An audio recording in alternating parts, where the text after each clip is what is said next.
c'est que cette même loi-là qui vous permet de saisir, de machin, truc, tralala, et de notifier à Barthélémy Diaz, mais lui donne 10 jours pour faire un recours. En d'autres termes, il n'y a même pas encore de décision. Il a encore 10 jours pour demander def recours à cette décision-là ou à cette, prise par le préfet.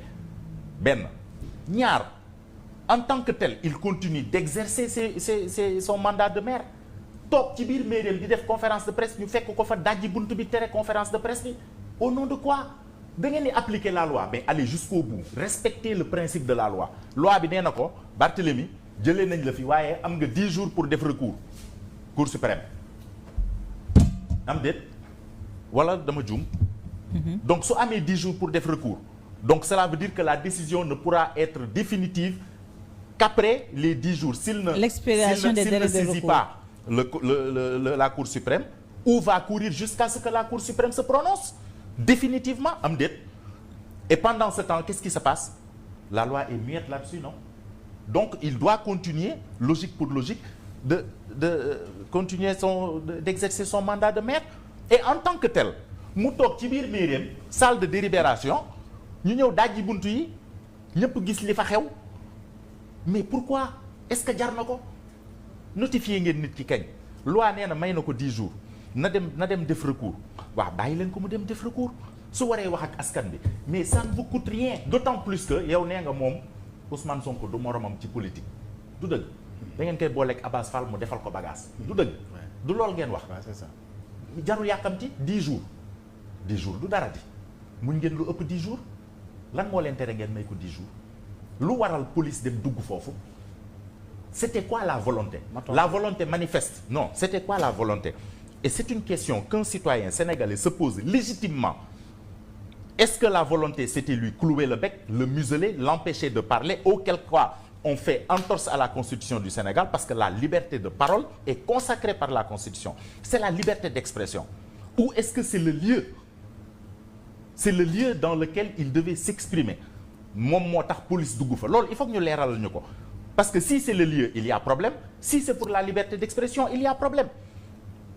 Et il y a une fâcheuse tendance, depuis que vous êtes au pouvoir, à parler des organes d'opinion, maanaam les organes de presse. Li ngeen njëkk a laal ci la bokk. Li ngeen njëkk a laal ci la bokk. La presse. La presse, elle est là pourquoi? Informer. Si on supprime les médias traditionnels qui ont investi énormément d'argent, qui emploie énormément de gens, pour laisser libre cours à Internet sur lequel on n'a aucune maîtrise. Mais sur quoi nous allons nous baser pour avoir l'information juste et vraie? Parce que ñii, ils sont soumis au code de la presse, au code de déontologie et d'éthique, à la triangulation de l'information. C'est pas le cas d'un Pierre Ahmed bu yor benn chaîne am ci YouTube di wax. Donc, pour lutter, li ngeen di def nii, porter plainte contre, pour diffamation, machin, truc, tralala, yooyu noonu, am na lu ko gën a yomb. C'est permettre aux médias, aux vrais médias, de travailler. Loolu moo gën a yomb. Loolu du am diffusion de fausses nouvelles. Mais tey ku mu neex nga jël sa téléphone bi taxaw fu la neex wax lu la neex saaga ku la neex te dara du la ci fekk. Mais pourquoi alors ay kilifa de surcroît des patrons de presse bu ñu toogee di wax ñu leen di jox ay convocation pour lan? Alors que man fii ma toog di wax nii rek am na ñu may saaga ndey ci internet bi.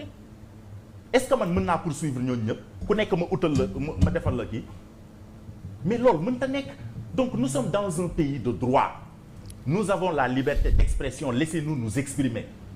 Parce que ku jiitu di nga wane ginnaaw te ku am ginnaaw am baatu ginnaaw foog nit ñi wax. Il faut ngeen may ñu wax bàyyi leen Barthélémy Diaz am na 10 jours mais respectez ces 10 jours-là bu dee yëpp da ngeen di respecter loi. D'autant plus que c'est un simple citoyen électeur qui a saisi le préfet. Le préfet a visé des articles, a déposé à la police, a donné notification à Barthélémy Diaz.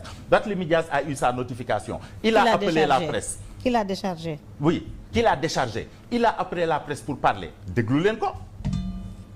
Mais pourquoi ce dispositif-là? Parce que dans les 10 jours qui viennent, il faut qu'on nous dise qui va gérer la mairie de Dakar. Qui va gérer cette mairie-là? Et en plus, maintenant qu'on parle de l'Assemblée nationale. Mais lan la loi bi wax foofu? Le bureau de l'Assemblée, le président de l'Assemblée nationale saisit le Conseil constitutionnel. Saisir nañ Conseil constitutionnel. Est-ce que saisir nañ Conseil constitutionnel? conseil constitutionnel moo ko war a constater.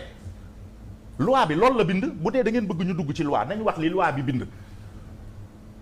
loi bi nee na le bureau de l'Assemblée nationale ou un groupe de députés saisit le conseil constitutionnel pour constatation.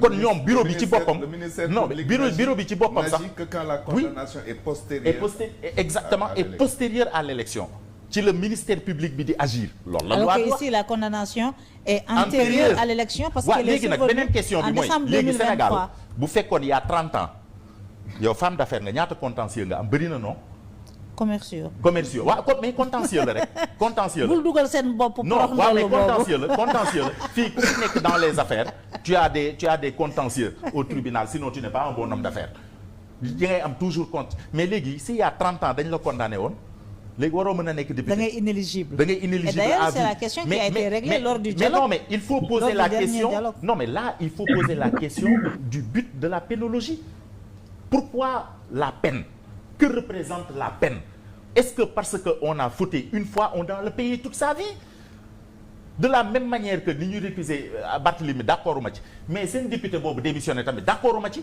waruñ ko woon récuser mais 2010 la affaire bi c'était en 2010 la amoon sa condamnation là il y a de cela 14 ans et ça doit le suivre toute sa vie mais c'est pas le principe de la pénologie yow ci sa bopp xam nga ko en tant qu'avocat c'est pas le principe Barthélémy Dias dañ ko war a remettre dans ses droits. il va saisir la justice. moo tax am na yoo xam ne du ma ci yeggagum damay bàyyi ba ay avocat bu wax